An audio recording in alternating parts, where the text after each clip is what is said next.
to distinguish herself as one of the youngest brilliant senators of our generation, which I'm proud to strongly associate with her. And I'm happy that since she joined Senate, and coincidentally, the God of Senator Esther Okenyuri must be very near her, where she comes from. Because initially, it was the Senator Soipan Tuya, who is now the Cabinet Secretary in charge of Defense. She joined us midway, but I'm impressed she has learned the ropes very quickly.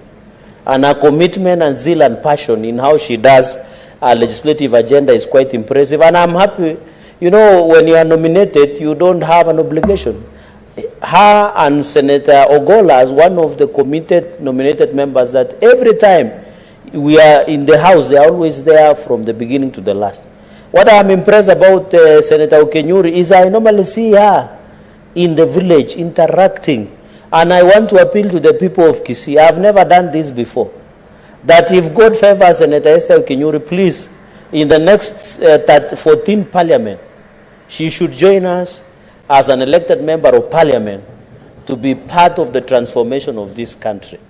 I have seen her wearing even school uniform to appeal, even wearing church clothes, the ones and interacting. So, and I want to assure the people of Kisii that Senator Okenyuri, she's up to the task.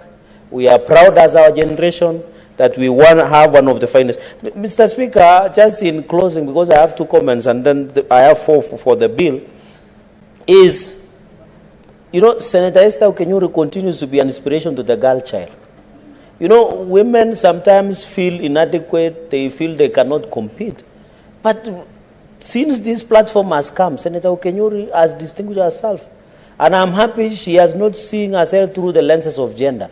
But I want to borrow the words of Senator Ogola when a matter came before the House at some times back, which was a motive, that I'm happy she's not seeing herself through the gender lenses. She's seeing herself as an equal member of this House, and we are proud of what she is doing.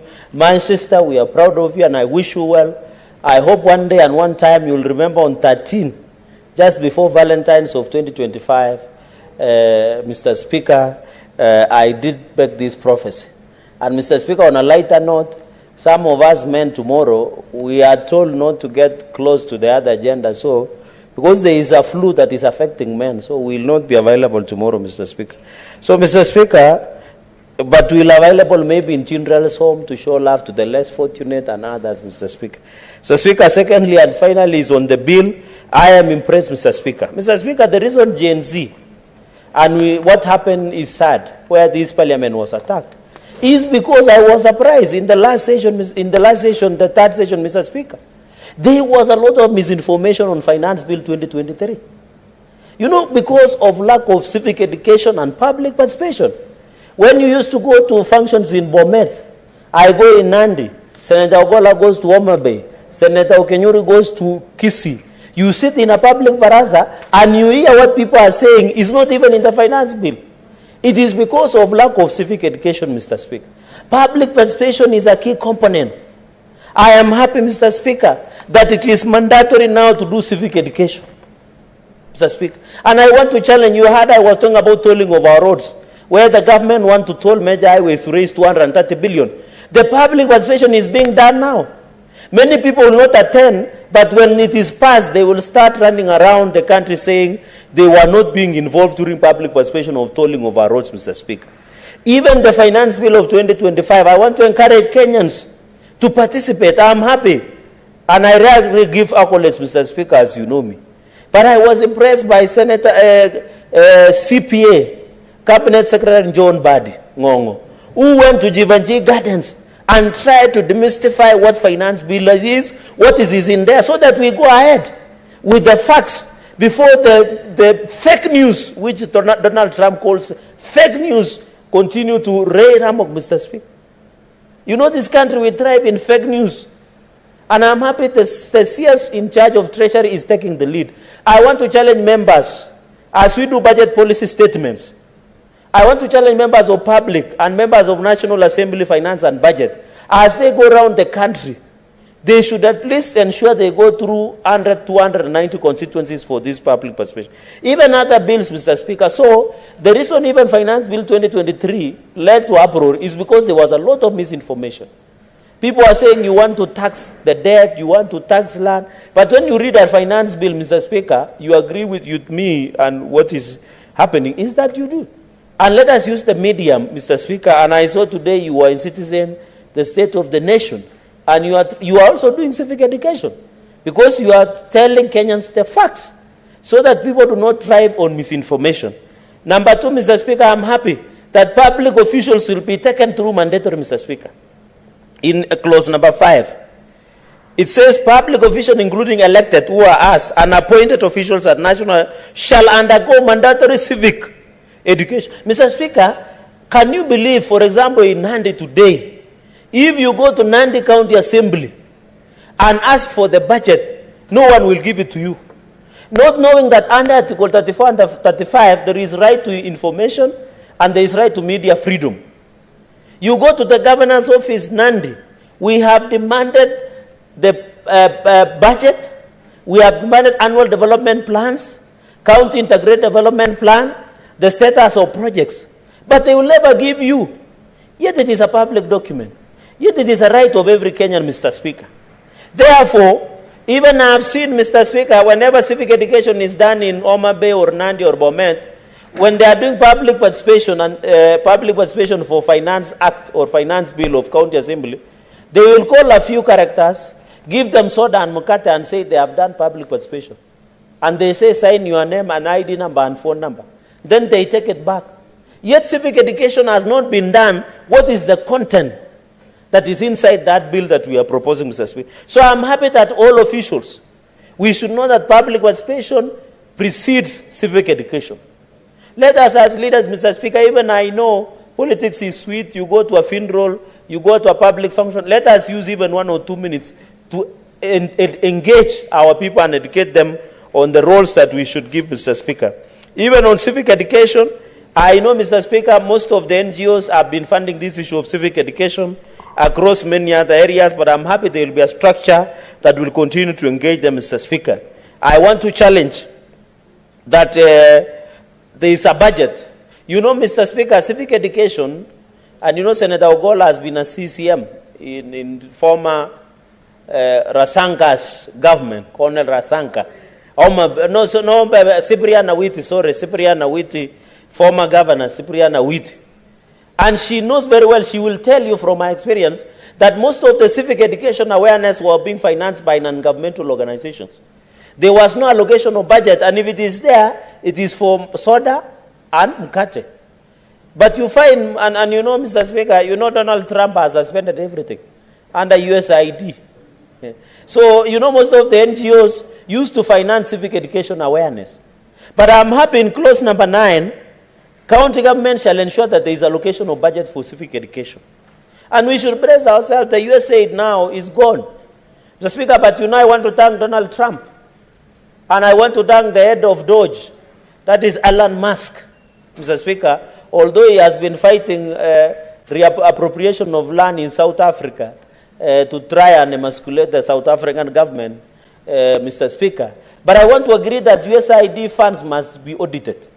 Mr. Speaker, can you believe few months before Donald Trump won an election, the USAID in Kenya were purchasing 5 cars for 100 million, the latest brand of Toyota Prado, Mr. Speaker.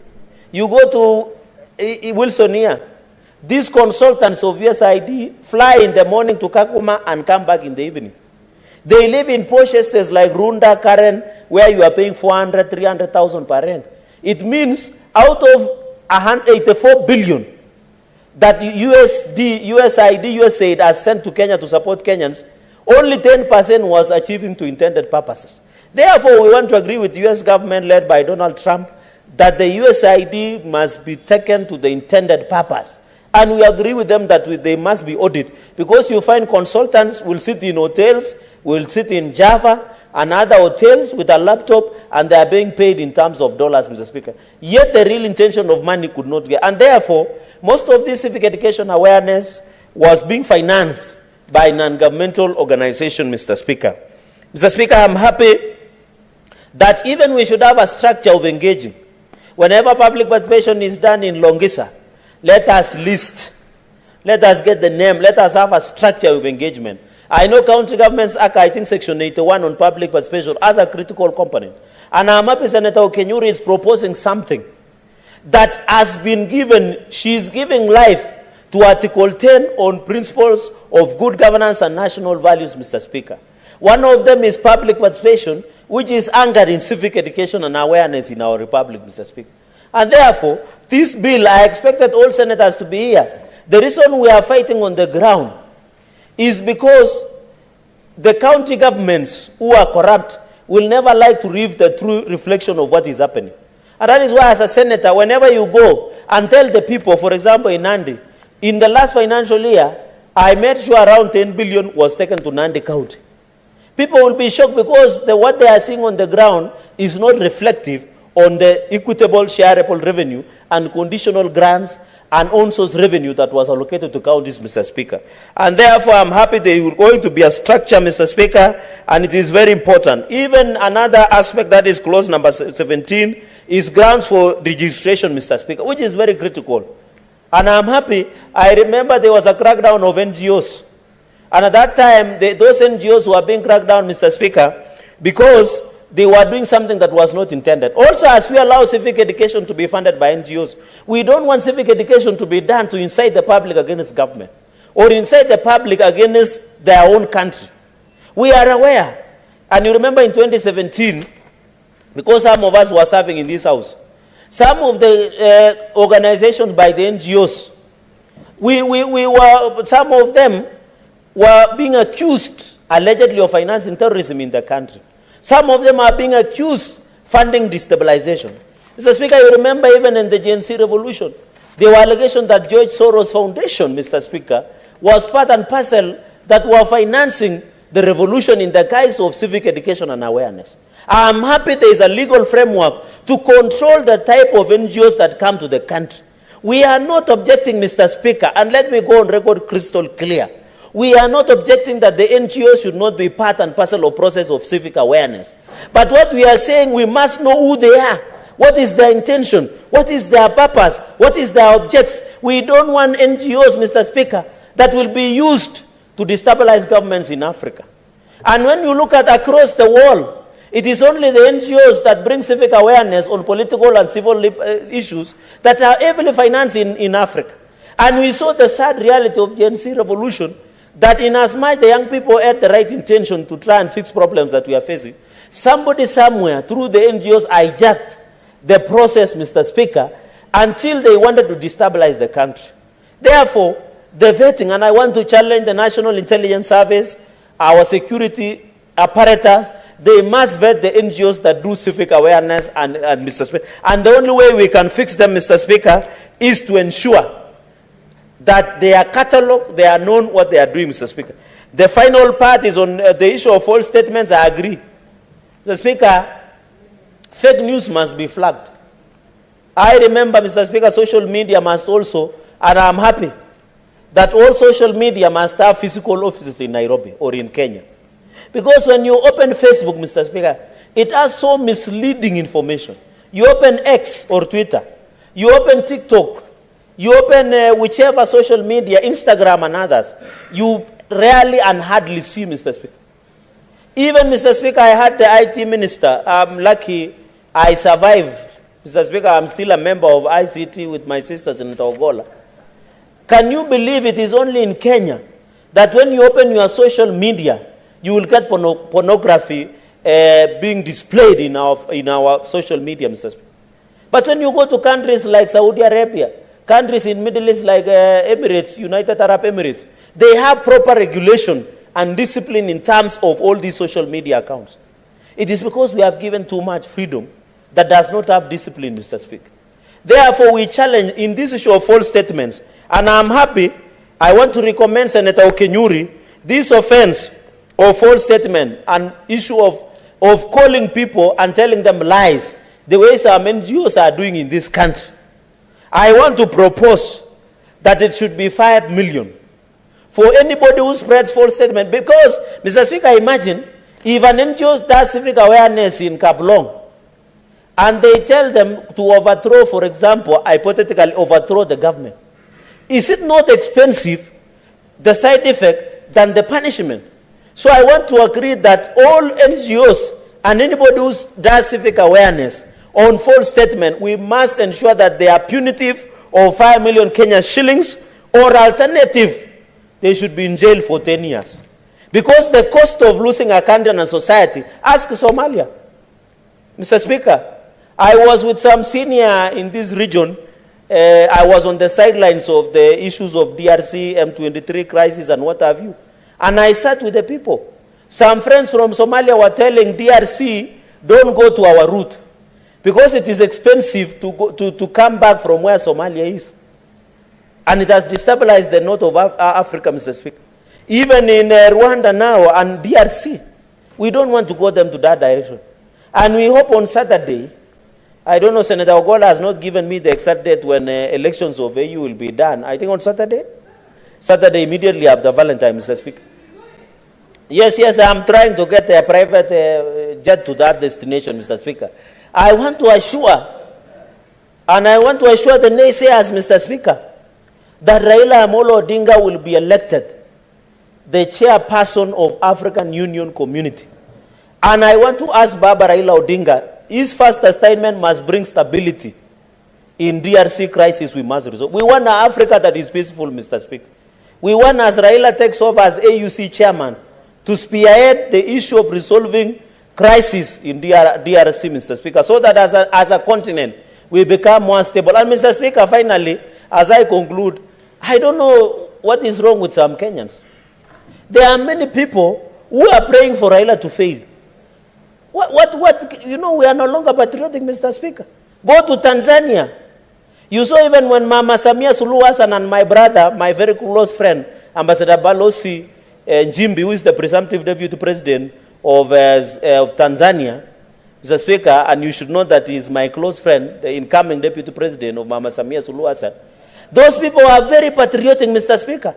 You remember when they were doing their national delegates of CCM in Dodoma, all musicians from Diamond, Shusho, Sijui Zuju, and the rest showed up to show support because of patriotism of their country. But when you come to Kenya, some people are praying, and I'm told others have gone to the mountains. Others are consulting witch doctors in Indian Ocean for Raila to fail. Tunasema washindwe katika jina la Yesu. Baba must strive, Mr. Speaker. With those very many remarks, I congratulate Senator Okenyori and wish him well. I thank you, Mr. Speaker.